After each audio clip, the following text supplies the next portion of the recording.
Court क्या है किसी कस्टडी के लिए आती है तो पीएमएलए कानून ऐसा है उसमें कस्टडी मिल जाती है, लेकिन कोर्ट के सवालों का जवाब नहीं था।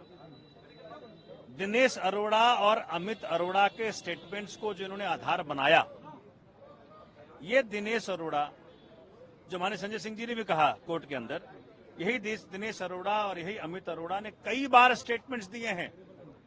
और एक बार तो इसके स्टेटमेंट में लिखा है कि क्या भैया संजय सिंह को आपने कोई पैसा दिया, वाला नो नेवर।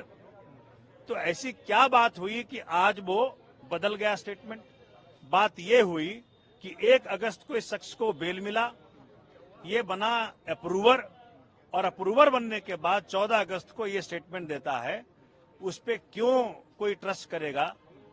वो नेचुरल सी बात है, किसी का तुम कान फाड़ोगे, किसी का दांत तोड़ोगे, किसी की परिवार को धमकी दोगे, आप इस शर्त पे कि भाई तुमको तभी छोड़ेंगे जब तुम इन व्यक्तियों का नाम लोगे।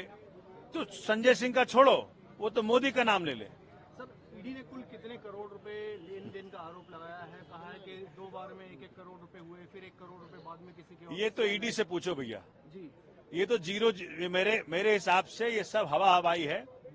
माननीय उच्चतम न्यायालय भी देख रहा है इसको, माननीय न्यायालय भी देख रहे हैं इसको। हवा हवाई है। एक नए धेले की रिकवरी नहीं, एक नए धेले का ट्रेस नहीं, एक नए धेले का एविडेंस नहीं। तो कौन किसकी पैसा? ठीक है सर, जो बयान जो 27 मार्च को हो चुके थे, मार्च में हो गए थे कई लोगों के, उसके आधार पर कोई कार्रवाई नहीं की गई, रखा रहा। अब आकर कार्रवाई की गई। इस पे बचाव पक्ष का भी सवाल था, कोर्ट का भी सवाल था। उसके बारे में ईडी ने एक एक्सप्लेनेशन दिया कि भी उन्हें धमकी दी गई थी कि बहुत सारे इन्फ्लुएंसर लोग हैं, उनका क्या किसी का नाम ना ले। सर, ये क्या मामला है? किस वजह से ऐसा ईडी को कहना पड़ा? आपको लग रहा है कि इस देश में इन्फ्लुएंसर संजय सिंह और सोमनाथ भारती हो सकते हैं? इस देश में इन्फ्लुएंसर वो होगा जिसके हाथ में आज ईडी है, सीबीआई है, वो इन्फ्लुएंसर हैं। वो पावर लगा रहे हैं, जोर लगा रहे हैं कि तू इनका नाम ले, तू इनका नाम ले, तू इनका नाम ले। तो ईडी के सारे आर्गुमेंट्स ध्वस्त हैं। 5 दिन वेट करो, सब काम हो जाएगा। उससे पूछा गया कि भाई आपने को संजय सिंह को पैसा दिया, तो कहा नो नेवर। ये ऑन रिकॉर्ड है कि नो नेवर। तो वो स्टेटमेंट का मान्यता नहीं है, लेकिन ये एक्यूज्ड टर्न अप्रूवर की ये स्टेटमेंट कहाँ मान्यता है? ये माननीय उच्चतम न्यायालय फैसला करेगा और माननीय न्यायालय फैसला करेगा। सर, 2 ट्रांजेक्शन की बात की गई, 1 करोड़ और 2 करोड़, टोटल 3 करोड़ की बात की गई। और ईडी द्वारा ये भी कहा गया कि कहीं ना कहीं जो मोबाइल है वो सीज किया गया है, उसको डेटा उसका निकालना है आगे चलकर। किस तरीके से देखते हैं? तो माननीय न्यायालय ने पूछा ये बात कि जब फोन तो आपके पास है तो डेटा क्या निकालना है? उनके लिए संजय सिंह की कस्टडी क्यों चाहिए आपको? इसका जवाब नहीं। तो ये सभी बातें ऑन रिकॉर्ड हैं और वो कह रहे हैं कि भाई हमने सीडीआर लिया है।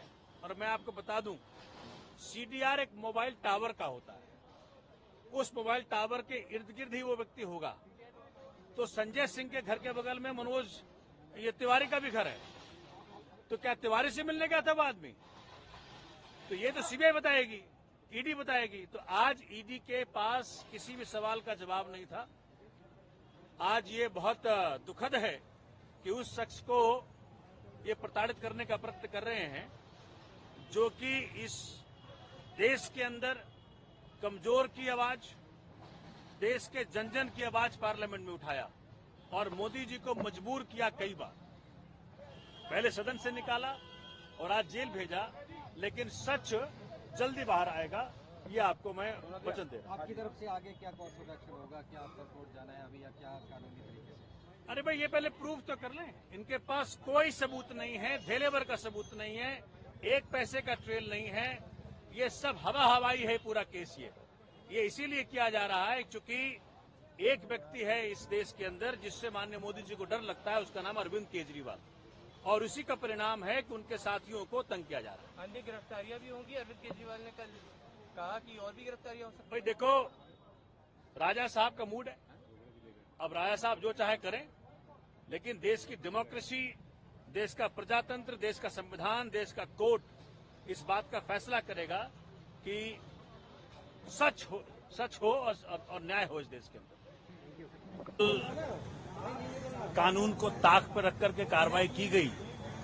आज ये कोर्ट में बताया गया कि ड्यू प्रोसेस ऑफ लॉ को फॉलो नहीं, इन्होंने फॉलो नहीं किया। ना कोई नोटिस भेजा, ना कोई समन भेजा।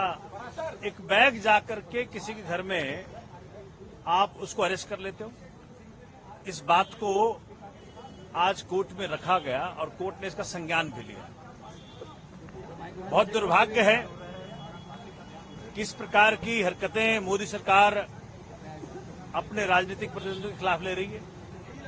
हताशा की स्थिति है, निराशा की स्थिति है। ये दिनेश अरोड़ा का स्टेटमेंट कई बार हो चुका।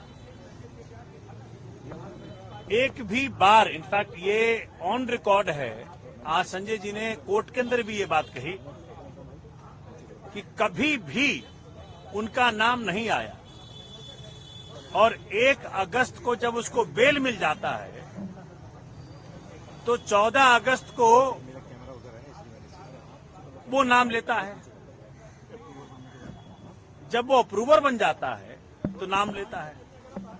तो पहला जो को एक्यूज्ड है आपका, उसके स्टेटमेंट की कितनी महत्ता है ये माननीय उच्चतम न्यायालय भी देख रहा है और माननीय न्यायालय ने भी आज देखा। ये वो शख्स है संजय सिंह जिसने की आंख में आंख डाल करके मोदी जी के बात की। मणिपुर पे जब सवाल पूछा तो संजय सिंह ने पूछा। दिल्ली की जनता के हक को जब मारा गया तो संजय सिंह ने सवाल पूछा।